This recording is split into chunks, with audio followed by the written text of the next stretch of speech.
Hi, and welcome to Common Denominator, straight up conversations with me, Moshe Popack. Each week I chat with pioneers, innovators, and truly inspirational people from all walks of life to learn the steps they take to turn their ideas into reality.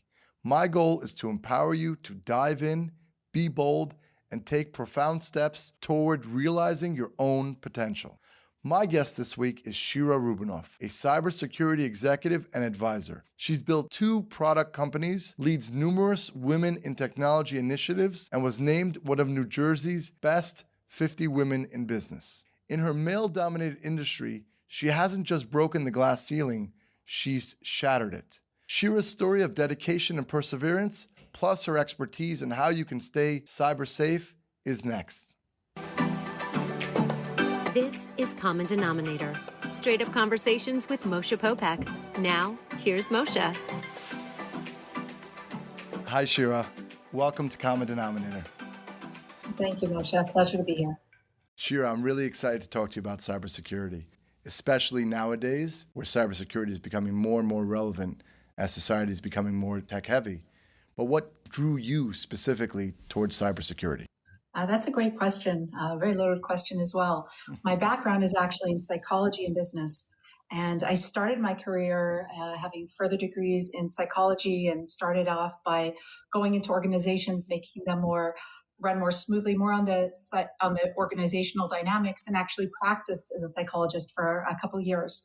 I was always very entrepreneurial and was very interested in technology and more so the human factors of technology, which leads into the cybersecurity world, and launched the first company back in 2004, which was multi-factor and site authentication company. Basically, it does the security behind the scenes when you do any online banking and things like that, but really dealing with the human factors piece of it. And my career kind of took off from there, becoming an advisor and consulting to all sorts of startups around cybersecurity and the different human factors pieces of that. And been consulting and advising to later stage startups, some Fortune 100 and 200 companies, and been a global keynote speaker around the world in cybersecurity. It's been a quite interesting and a very wonderful field. That's really an impressive journey. Now that you've been doing this for a while, what is it specifically about cybersecurity that resonates the most with you? Well, I think when people think of security and cybersecurity, they think of the guy in the basement with the hoodie. And cybersecurity is not that. It really isn't. There are so many factors and aspects of cybersecurity, and really there's a place for practically anyone in all different realms, whether it being on the coding side or the business aspect side or in the business development side. There are just so many areas that cybersecurity needs leaders in. And interestingly enough, as my career progressed and really met some really fascinating people in the space, their backgrounds come from all sorts of areas, whether it being the FBI, whether it being philosophy majors, history majors, all sorts of areas, psychology, business, really any type of field where there's a passion behind it. Shira, you clearly have a passion for cybersecurity. Do you feel at this point you're at the top of your game? I don't think anyone can feel that they're at the top of their game. I always look at where else can I improve? Where can I grow? How can I add to? Where can I be a factor in the space that is helpful, but also that makes a difference? I look to the organizations that I get involved in that make differences, that really stand apart from others. Cybersecurity was a heavily male-dominated field, but I have to point to massive amounts of really talented women in the space that have pioneered and have broken that glass ceiling along as well. The industry certainly has shifted over the last number of years, and you'll see women highlighted, but also the openings and the push to have more women enter the field of cybersecurity. And there certainly are organizations that now have certain criteria that they have to hire women who fit the bill. Obviously, not just hire a woman, but give the opportunities for women to have that ability to be part of these organizations. And there's a lot of men in industry who, in the past, it hasn't been this way, who are big proponents of having women leaders. That's fascinating and encouraging to hear because I think most people would assume cybersecurity is still a male-dominated industry. But for you as one of the trailblazers, before things started to change, what unique problems did you face as a woman? Even starting off in my career and being a founder president of companies and having to grow through it and going to a conference and being one of 10 women where there's 500 men or thousands of men and 100 women. Obviously, the numbers are very skewed to be heavily on the male sector. Earlier on in my career in the early 2000s, I was finding my voice, and I know that's one of the things you want to talk about, but Yeah. finding my voice, finding my place in this space, and having to almost break free. I went early on in my career and took golf lessons because it turned out that all these security conferences started off with a golf outing. And Sure. I knew nothing about golf. And I could say it's good that they play a scramble. My golf game is still not that great. But and my golf teacher said that I paid his mortgage for the first year based on my lessons. Yeah. But it actually helped me. I had to be part of the group. I had to not differentiate myself or play, just be who I am. And I didn't want to be the woman in the group. I wanted to be the expert in the area where I shined. So I did not want to say, well, I'm not doing this because it's all men playing. I had to get up and learn and rise to the occasion to be at the table and have my voice heard. I know also it's that you're a mentor for women in the field. Why do you find that so important to you? Well, we say in industry, rise, lift as you rise. I've been very lucky in my career where I had some wonderful mentors, both male and female, who took me under their wing in some different aspects and gave me opportunities for me to shine, not handing me anything, but letting my voice be heard where I might not have had that opportunity before. And I do believe in any industry, and certainly in life, it's important to lift others when you have that platform and you have the ability to have your voice heard.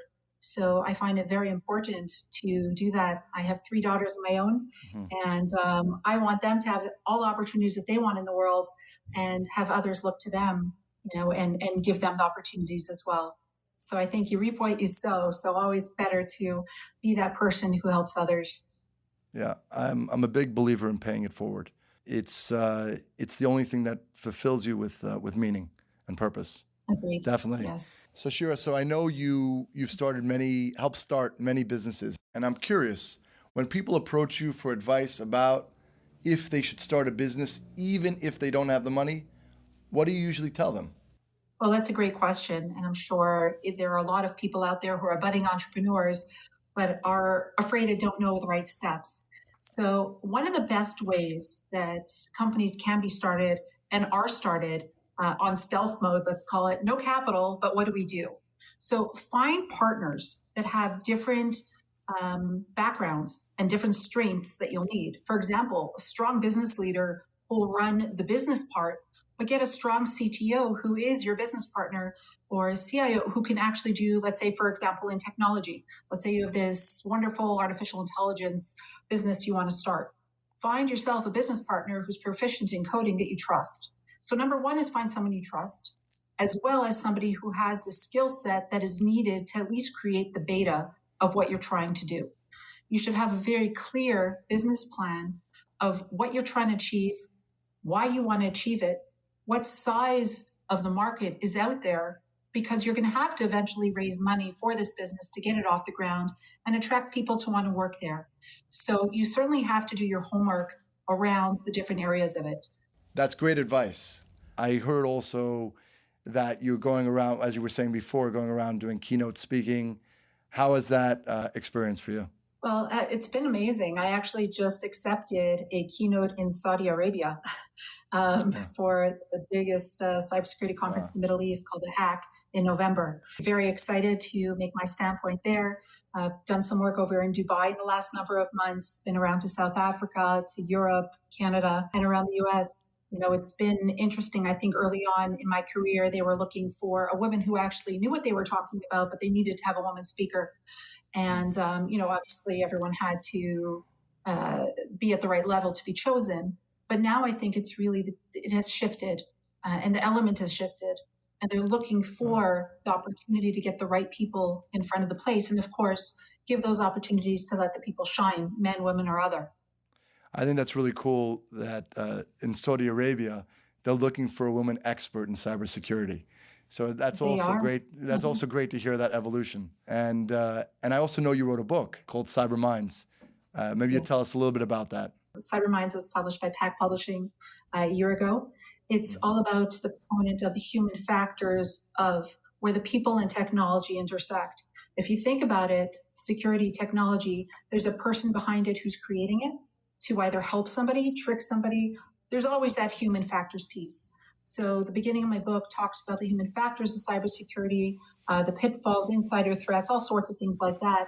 And we cover all different topics, whether it being blockchain, Internet of Things, artificial intelligence, and trends. And I interviewed some of the top minds in the space around it about their real life experiences, but also talk around how, at the end of the day, it all boils down to the human factors piece. How you have to deal with the human side. We have the people, the process, and the technology. You got the technology, you got the people. The process in the middle is the glue. You got to be able to solidify that between the people and the technology in order to create, to solve, to help, or to even attack. There has to be that process. Right. So in other words, really getting to understand, I guess, the psychology background that you have, really getting to understand the people and what their goals are, putting yourself in their shoes and working that way in a way. Well, that's a little part of it, but there's also many different areas you can think Yeah. about. If we talk about how the biggest data hacks happened or how the biggest breaches happened, it could be human negligence. It can be insider threat, meaning it came from within the organization, whether it's negligent or malicious. Negligent, if they're not well informed, don't have the proper training and awareness, or malicious, somebody's actually looking to cause you trouble. And the different ways you can train and solidify an organization to be stronger from within and also from the perimeter of it. This also boils down to people's everyday life and how they should behave in terms of their own personal cybersecurity. How do you, in general, I know that's maybe a loaded question, but how do you, in general, identify a potential threat in the cybersecurity world? I think there's a few, and I think most people are aware of something called phishing, where somebody's pretending to be somebody they're not to gain information, gain access, hurt you, steal from you, pretend to be you to do some malicious actions. There's all sorts of that via email, and they look completely proper, all sorts of things like that. Never open attachments. Now, there's also big attacks that are actually becoming even more prominent, and I think that certainly has happened way more during COVID, which is phone calls and preying on people's weakness and preying on what's important to somebody. Again, the human factors piece, something personal, and making it urgent, so making them anxious. For example, calling an elderly person and saying your social security checks are being stopped because we think somebody's been blocked into your account. Can you just please verify it's you so we know not to lock you out of it? So Sure. there's no stop and pause there. There's the anxiousness. It's personal. They don't want their checks stopped. There's also, I've spoken to seasoned CEOs Yeah. who had banks call them and say, somebody is trying to issue a check from your organization or issue a wire. It's a large one. We're calling to just make sure that it's you. So what should you do? Hang up the phone. Call the bank directly yourself. Never, ever, ever give over information over the phone. Always ask for a callback number, verify who it is, but also go on site and find the real numbers because I'm sure they'll be very happy to give you a fake number and have a whole team of experts who know Yeah. just enough information to have you believe them. It's interesting because I personally, in my business, my CFO received an email. He thought it was coming from me, and to send a wire to somebody else. And the language that he used in the email was exactly my language. So Exactly. he proceeded to send the wire. And I spent a few months. They then took the money and transferred in many different bank accounts, and the Yeah. FBI was on it, and eventually we got the funds back. But it was they're very, very sophisticated. One way to get around that is, of course, anyone could find anything and really understand and make Yeah. themselves look like they're somebody they're not. So it's important to have a process in place. If something like that were to happen, maybe the regulation would be you cannot do anything unless you call me and ask me to call you back, right? You also want to make sure that somebody's not, phobing your number. There's ways to do that as well. But Right. to hear it and to make sure or have a word that's a code word that only the two of you know, just to verify it should happen because there's so many ways around it to spoof emails, to even spoof SMSs. Somebody can get an SMS from a number from your phone that says they're you telling them to do something, but it's not you. So not to scare the Wow. audience, but the extra Yeah. steps are very important. So it's just something that I was always thinking about. Sometimes I'll be speaking with a friend and I'll be talking about a topic and my phone's to the side and it's off. Yeah. But then Mhm. I'll go on my let's just say my Facebook, and there'll be an advertisement Exactly. on what I was discussing. So should we assume that even though our phone's off or on the side, that somehow they're listening in and Voice privacy is a whole nother topic, right. but we could delve into it certainly. Yeah. Everyone has also talk about Alexa. People keep it on in Right. their house for convenience. I would say turn it off, not only mute, unless you're using Right. it. Right. The devices are listening.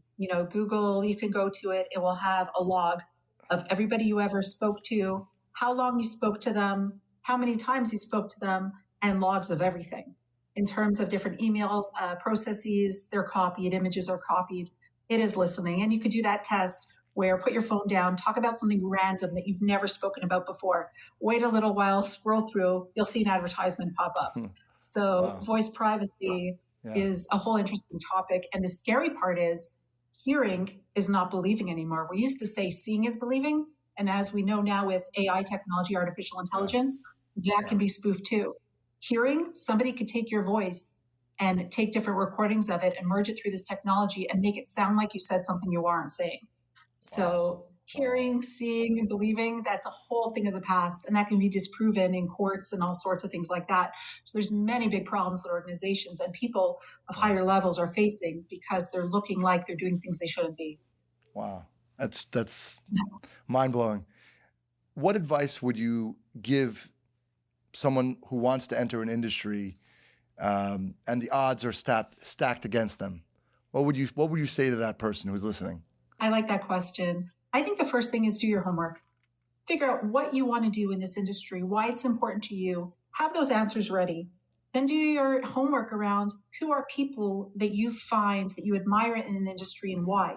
Look a little bit about them, find out what they're doing and what makes them passionate about it. Is there anything that aligns? Because when you reach out to somebody in the space, they're going to have the questions for you. What makes you interested in it? What do you find interesting that I did? Why did you reach out to me? Well, how can I help you? Have all those answers ready. Do your homework so it's an easy fit for somebody to want to see you within industry and give you that extra step. Just calling and saying, I've had many people reach out to me and they're looking for internships or they're looking for positions. Like, can you help me find a position? Or, and they, get to that kind of stuff and you ask why, they'll be like, it looks cool. Right. That's not something anyone's going to spend time on. So if you're passionate about something, be able to express why. Be able to express what you feel you can do to stand apart in this industry and make a difference, because your passion will resonate with somebody who will be able to help you get to the next step. And again, it's all about lifting it as you rise.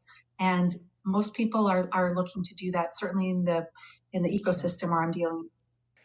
So Shira, how can people learn more about you? Sure. So, many different ways. Certainly on LinkedIn, I'm easily found. I have a YouTube channel I actually had created a year ago during COVID just for information share. So there's lots of different interviews with some of the top CEOs, conferences, interviews I've done. It's Shira Rubinoff TV on YouTube, as well as, different social platforms. And if there's any way I could help anybody and you're passionate about being in industry and there's some way I can help you, please let me know how, but please have your answers ready. Thank you so much, Shira, for joining us in Common Denominator. Thank you. My pleasure. Thank you, Moshe. Hope you enjoyed this episode of Common Denominator. Join me next week when I'll chat with Melissa Bernstein, the co-founder of the Melissa and Doug Toy Company. We'll talk about the imagination and creativity behind her designs and the impact her toys have had on kids for decades. Plus, Melissa will share her personal story of overcoming depression and anxiety to experience true joy. Have a great week, and we'll talk soon. Thanks for listening to the Common Denominator podcast. Join us next week for another inspiring, impactful, and empowering conversation. To learn more about Moshe, head to moshepopack.com. If you enjoyed this episode, feel free to share it. And we'd be grateful if you could rate, review, and subscribe to the show. Don't forget to sign up for our newsletter and visit our #Positivity store.